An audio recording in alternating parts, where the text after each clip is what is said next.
Hello दोस्तों, मैं पूजा रघुवंशी आपका स्वागत करती हूँ आपके अपने YouTube चैनल कहानी वाला में। आज मैं आपके लिए लेकर आई हूँ मुंशी प्रेमचंद के नायाब खजाने में से एक कहानी, बाबा जी का भोग। अगर आपको कहानी पसंद आए दोस्तों तो लाइक, कमेंट, शेयर करके हमें प्रोत्साहित कीजिएगा और हमारे चैनल पर नए हैं तो सब्सक्राइब जरूर कर लीजिए, जिससे हमारी नई नई वीडियोस आप तक पहुँच सके। रामधन अहीर के द्वार पर एक साधु आकर बोला, बच्चा तेरा कल्याण हो, कुछ साधु पर श्रद्धा कर। रामधन ने जाकर स्त्री से कहा, साधु द्वार पर आए हैं, उन्हें कुछ दे दे। स्त्री बर्तन मांज रही थी और इस घोर चिंता में मग्न थी कि आज भोजन क्या बनेगा। घर में अनाज का एक दाना भी नहीं था। चैत का महीना था, किंतु यहाँ दोपहर ही को अंधकार छा गया था। उपज सारी की सारी खलिहान से उठ गई। आधी महाजन ने ले ली, आधी जमींदार के प्यादों ने वसूल की। भूसा बेचा तो बैल के व्यापारी से गला छूटा। बस थोड़ी सी गांठ अपने हिस्से में आई, उसी को पीट पीट कर एक मन भर दाना निकाला था। किसी तरह चैत का महीना पार हुआ। अब आगे क्या होगा? क्या बैल खाएंगे, क्या घर के प्राणी खाएंगे, ईश्वर ही जाने। पर द्वार पर साधु आ गया है, उसे निराश कैसे लौटाएं? अपने दिल में क्या कहेगा? स्त्री ने कहा, क्या दे दूं? कुछ भी तो रहा नहीं। रामधन, जा देख तो मटके में कुछ आटा वाटा मिल जाए तो ले आ। स्त्री, मटके झाड़ पोंछकर कल ही चूल्हा जला था, उसमें क्या बरकत होगी। रामधन, तो मुझसे तो ये ना कहा जाएगा कि बाबा घर में कुछ नहीं है, किसी के घर से मांग ला। स्त्री, जिससे लिया उसे देने की नौबत नहीं आई, अब और किस मुंह से मांगू। रामधन, देवताओं के लिए कुछ अंगोवा निकाला है ना, वही ला दे आऊं। स्त्री, देवताओं की पूजा कहां से होगी। रामधन, अरे देवता मांगने तो नहीं आते, समाई होगी करना, ना समाई होगी ना करना।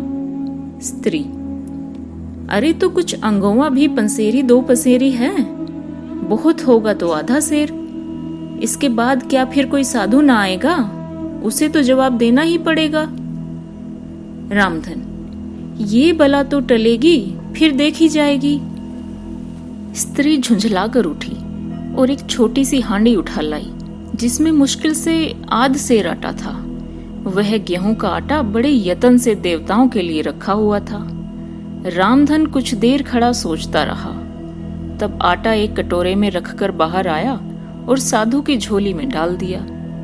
महात्मा ने आटा लेकर कहा, बच्चा अब तो साधु आज यहीं रमेंगे, कुछ थोड़ी सी दाल दे दे तो साधु का भोग लग जाए। रामधन ने फिर आकर स्त्री से कहा, संयोग से दाल घर में थी। रामधन ने दाल, नमक, उपले जुटाए, फिर कुएं से पानी खींच लाया। साधु ने बड़ी विधि से रोटियां बनाई, दाल पकाई और आलू झोली में से निकालकर भुर्ता बनाया। जब सब सामग्री तैयार हो गई तो रामधन से बोले, बच्चा भगवान के भोग के लिए कौड़ी भर घी चाहिए, रसोई पवित्र न होगी तो भोग कैसे लगेगा। रामधन, बाबा जी घर में घी तो ना होगा। साधु, बच्चा भगवान का दिया तेरे पास बहुत है, ऐसी बातें ना कह। रामधन, महाराज मेरे गाय भैंस तो कुछ है नहीं, घी कहाँ से होगा। साधु, बच्चा भगवान के भंडार में सब कुछ है, जाकर मालकिन से कहो तो। रामधन ने जाकर फिर से स्त्री से कहा, घी मांगते हैं, मांगने को भीख, पर घी के बिना कोर नहीं धंसता। स्त्री, तो इसी दाल में से थोड़ी लेकर बनिए के यहाँ से ला दो। जब सब किया है तो इतने के लिए उन्हें क्यों नाराज करते हो। घी आ गया। साधु जी ने ठाकुर जी की पिंडी निकाली, घंटी बजाई और भोग लगाने बैठे। खूब तनकर खाया, फिर पेट पर हाथ फेरते हुए द्वार पर लेट गए। थाली, बटली और कड़छी रामधन घर में मांजने के लिए उठा ले गया। उस रात रामधन के घर तो चूल्हा नहीं जला, खाली दाल पकाकर ही पी गई। रामधन लेटा तो सोच रहा था, मुझसे तो यही अच्छे।